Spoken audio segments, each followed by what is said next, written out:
I'm working on some Intarsia on my KnitKing AM3. This is the third color over here, though the contrast isn't all that much right now. And here are my 3 balls of yarn.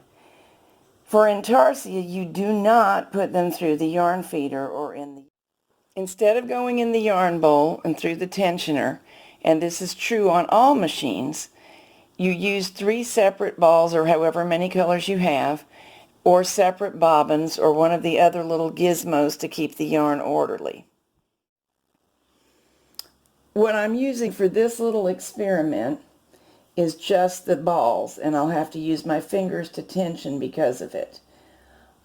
You could hang a clothespin on each strand of yarn, or you could wrap it in one of the what do they call those? Bobbins, yarn bobbins. But I've got my hand below here. I'm going to let this strands of yarn run through my hand, putting very gentle pressure on. The goal is to keep them in the open needle hooks and not let the yarns pop out of their path. Nothing more than that. If I lay them across and don't hold down at all, being light, see how it rides up a little bit? We don't want that. Now, every row, the ends of the 2 adjoining yarns must cross. If you do this right, they cross one direction and then the other alternating so you don't get a knot. Now I'm grabbing all 3 yarn tails just very, very gently, and across we go. You don't want to do this with open windows because any little breeze will mess us up. Lay this on some of the needles. Right now I'm just making vertical stripes. Make sure the 2 adjoining yarns are wrapped. It turns out that this machine is perfect for Intarsia. It needs no special settings because how Intarsia is always done is getting the needles to this forward position. And on many machines, this is not a built-in position. Since it is the position on this style of machine, we're in business. It's very, very simple. And it turns out, not only does the machine do a good job of it, it is in the manual, but it is not called Intarsia. At least in my manual, it's called 2-color knitting. And there are 2 methods, and this is one. You can see it starting to develop. And you can see, I think, already where my yarns wrap around each other. Should I forget, what will happen is holes where the yarns touch one another.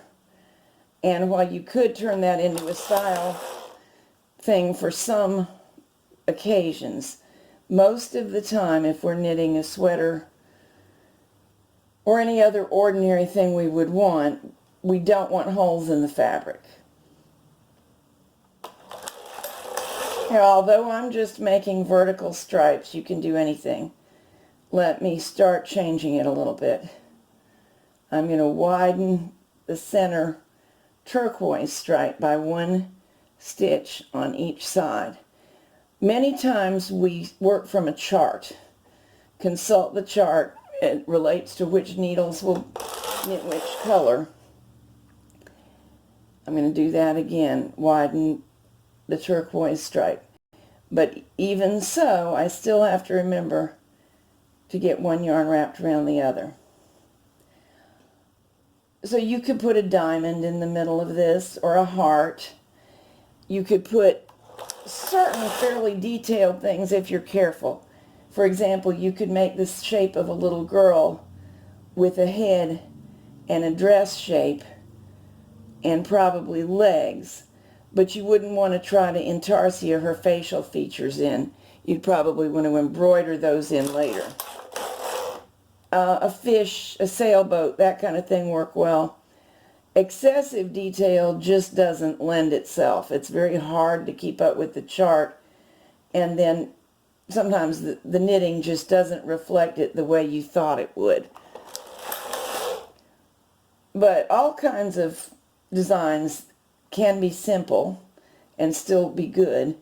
And one interesting place to look for inspiration is children's coloring books, because those tend to be very simple outlines, and you can tell by eye if they're probably going to translate well. Another thing you can do is you can take your home printer and set up an Excel program that matches the stitch gauge you're getting. So you've got little cells that are the right size to match the stitches. Then you can print or copy, say, the sailboat or the house onto that same paper and get a much better idea of how it will look in stitches. That's never perfect because, of course, the stitches have a shape that's not really like the rectangle on the graph. But it's still quite a helpful indicator. Now what I'm doing is I'm making my turquoise panel get narrower again. And notice, this does not go fast, but neither does it go as slowly as you might imagine. Once you get the rhythm of it, you must not look away. You must not let go of the strands if that's what you're using to tension. There's also something called an Intarsia yarn break, and it provides the tension I'm doing manually, automatically. I don't see why it would not work on this machine. I have a whole video on Intarsia on all machines. It doesn't include a demo on this one because I didn't have this machine at the time. However, it works the same on all machines. This is just you seeing it work on this one.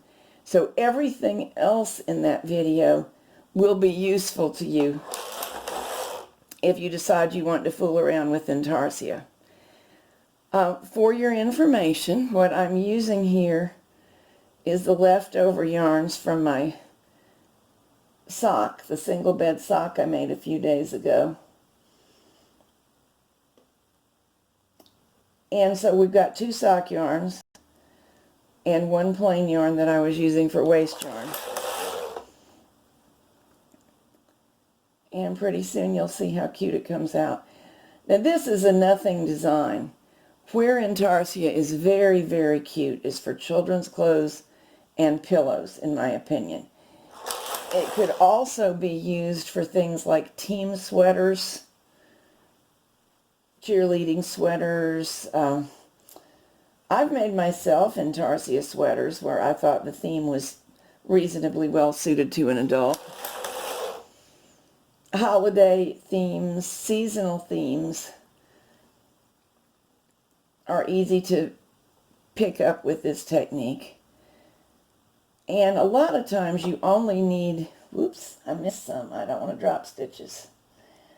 You only need a bit of Intarsia in the center of the front to get the drama. You don't have to do the sleeves and the back. So it doesn't have to be as much work as you think. One very cool thing about this particular machine, a lot of machines can do Intarsia but have a separate carriage to do it. Therefore, every time you change carriages, the stitch dial may or may not get the exact same stitch size as one was getting with the main carriage. Since we are using the main carriage here, we will. Also, the use of weights, which is necessary with quite a few machines, can distort the stitch size as compared to the Intarsia, which normally is not weighted or weighted very little. And in this case, we never weight the fabric on this machine, so the matchup should be perfect.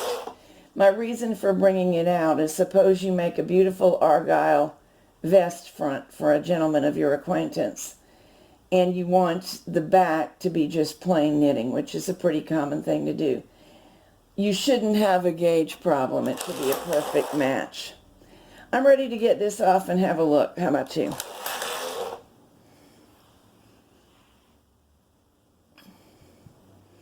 And there's what we got. See, there is no sign. Let me move in closer for you. of those joins. They're perfectly neat. The fabric is continuous. On the back, you can see something that kind of resembles stitching or knotting. But it's not like Fair Isle in that it doesn't limit the stretch. You're getting multiple colors in a row while keeping complete stockinette performance. So there you go.